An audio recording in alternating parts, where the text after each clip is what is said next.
Sa Ilocos Norte ay isang bagong gusaling sambahan ang pinasinayaan ng Iglesia ni Cristo sa bayan ng Pidig. May report si Ben Salazar.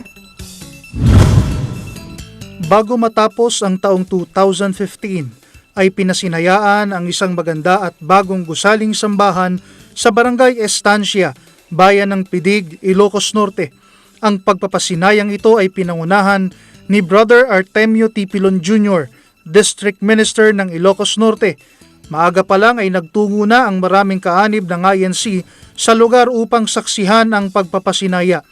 Lubos sila itong kinasabikan at labis naman ang kanilang pagpapasalamat sa Panginoong Diyos sa pagkakalob sa kanila ng magandang gusaling sambahan sa pamamagitan ng tagapamahalang pangkalahatan ng Iglesia ni Cristo, ang kapatid na Eduardo V. Manalo.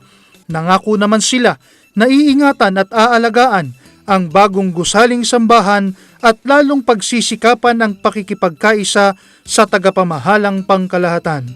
Ben Salazar, Eagle News. I am one with 25.